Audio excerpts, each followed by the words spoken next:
हरियाणा के हथनी कुंड से बीते कल 3,29,000 क्यूसेक पानी छोड़ा गया, जो दिल्ली की ओर लगातार बढ़ता जा रहा है। ये पानी दिल्ली से होते हुए हरियाणा के जिले फरीदाबाद और फिर उससे लगते गांव से होते हुए उत्तर प्रदेश की सीमा में प्रवेश करेगा। बता दें कि एक साथ इतना पानी छोड़े जाने के बाद दिल्ली के साथ साथ हरियाणा के जिले फरीदाबाद के बसंतपुर इलाके में भी बाढ़ का खतरा बढ़ने लगा है। इस बढ़ते खतरे के चलते किसी को जान माल का नुकसान ना हो, इसी को लेकर आज फरीदाबाद के जिला उपायुक्त विक्रम सिंह ने मौके पर जाकर स्थिति का जायजा लिया और पीड़ित लोगों को जल्द ही सुरक्षित स्थान पर चले जाने की अपील की। ये तस्वीरें बसंतपुर और किडावली अलीपुर खादर मझावली इलाके की है, जहां पर हथनी कुंड बैराज से पानी छोड़े जाने के बाद यमुना का जलस्तर बढ़ने लगा है और इस बढ़ते जलस्तर के चलते न केवल दिल्ली से सटे बसंतपुर बल्कि फरीदाबाद और पलवल के 14 गांवों को यमुना का बढ़ता जलस्तर प्रभावित करेगा। गौरतलब है कि बीते कल पानी छोड़े जाने के बाद इन सभी इलाकों में पानी की काफी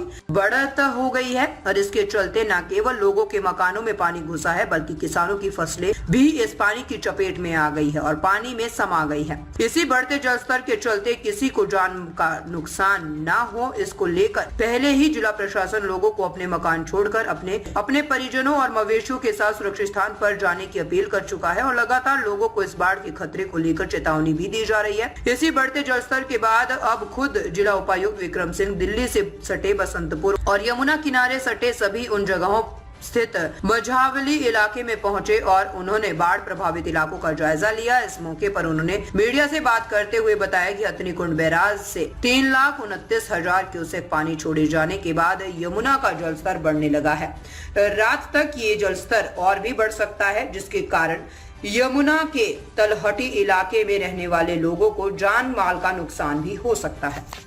जैसा कि पीछे हथनी कुंड बैराज से पानी जो छोड़ा गया था 3,29,000 क्यूसेक जो कल छोड़ा गया था, तो आशा है कि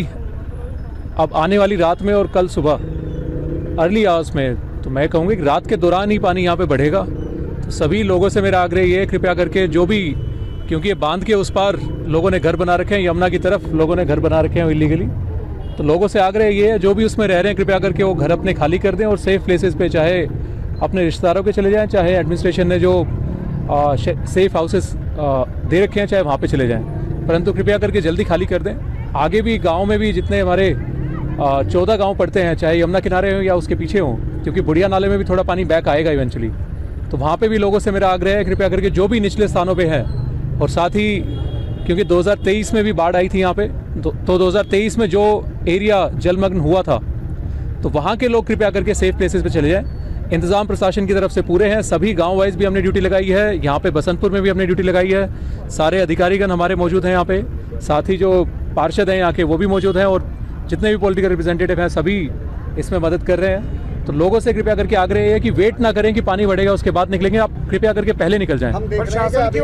भी यहाँ पानी में कुछ घर डूब चुके हैं और ऐसे में अभी भी लोग वहाँ रह रहे हैं, क्या अभी पूरी तरह खाली नहीं करा पाए हैं या अभी? क्योंकि कई लोग, हमने घर घर जाके मैसेज पहले ही दे दिया था, अभी भी हम, जब थोड़ा सा पानी अभी आया, अभी इतना पानी तो नहीं है, परंतु अभी भी हम जाके मैसेज दे रहे हैं। कुछ लोग थोड़े से एडमेंट है, हमें फोर्सफुली इवेंचुअली उनको निकालना पड़ेगा,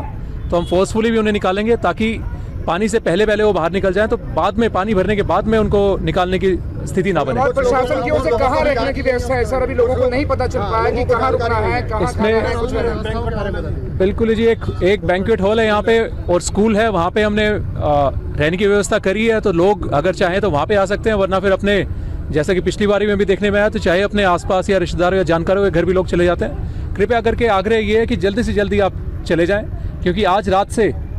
और कल सुबह मॉर्निंग में तो काफ़ी पानी आ जाएगा, आज रात से पानी आना शुरू हो जाएगा। और गांव वाइज भी हमने जो शेल्टर्स हैं और जो ड्यूटीज़ हैं अपने अधिकारियों की लगा रखी हैं, गांव में भी वो देख रहे हैं, बाकी जो भी सेंसिटिव एरिया हैं सभी पे नज़र हमारी है। 14 गाँवों का जिक्र आपने किया है, 14 गाँवों के फसलों को क्या नुकसान हुआ है अभी तक, क्या स्थिति, क्या रिपोर्ट? कुछ जगह थोड़ा बहुत पानी आया है, परंतु आज रात में पता चलेगा कितना मैक्सिमम नुकसान रहता है, क्योंकि जो 329 हुआ था वो करीब 1 घंटे के लिए था, उसके बाद कम हो गया और आज की डेट में भी अभी हम देखें तो 2 लाख क्यूसेक के नीचे ही हथनी कुंड से छोड़ा जा रहा है, तो वो एक बार ही कुछ देर के लिए आएगा वो, तो वो कितनी दूर तक जाता है, खेतों में कहाँ तक जाता है, तो वो अगर नुकसान होता है तो उसकी भरपाई के लिए भी सरकार क्षतिपूर्ति पे अप्लाई करवा के उनको मुआवजा दिलवाएगी। ज़्यादातर लोग हैं जो सर यहाँ पर रह रहे हैं, उनका कहना है कि केवल एग्रीमेंट करा के उनको ये जगह दे दी गई, ना रजिस्ट्री हुई है ना कुछ है, और जब भी आते प्रशासन आता है तो उनको खाली कराने की कहता है, उनके पैसे चले गए, खून पसीने की कमाई थी कोई। अब बिल्कुल ही जी, इसमें लोगों से भी मेरा आग्रह है, क्योंकि ये जैसा आप देख रहे हैं अनऑथराइज्ड ने काट रखी है, किसी ना किसी लालच में आके, चाहे वो लैंड ओनर हो, चाहे प्लॉटिंग करने वाला हो या खरीदने वाले भी हों, सस्ते के चक्कर में यहाँ पे ले लेते हैं, परंतु वो जब बाढ़ आती है तो फिर इशू आता ही है, उनके लिए भी बनता है और एडमिनिस्ट्रेशन के लिए भी बनता है। तो लोगों से मेरी अपील है, कृपया करके बांध के इस पार, बांध इसी वजह से बनाए गए थे कि जी यहाँ तक पानी आता है, तो बांध के से यमुना तक अपने घर ना बनाए कृपया करके। सर कुछ लोग ऐसे भी हैं जिनका साफ तौर पे कहना है रहने के लिए व्यवस्था तो की गई है, लेकिन खाने पीने की व्यवस्था नहीं, क्योंकि उनके खाने पीने की भी आज से करवाएंगे जी, क्योंकि अभी इतना पानी आया नहीं था। तो आज जैसा कि आपको बताया कि आज शाम से पानी आने लगेगा, तो उनके खाने की व्यवस्था भी रहेगी, और साथ ही हमने मेडिकल टीम से पूरी लगाई है, तो चाहे कोई अगर बीमार वगैरह होता है या पानी की भी क्लोरीन अगर डालना हो तो उसमें वो सारी व्यवस्था भी करी जाएगी। खाने पीने की पूरी व्यवस्था है सरकार की तरफ से।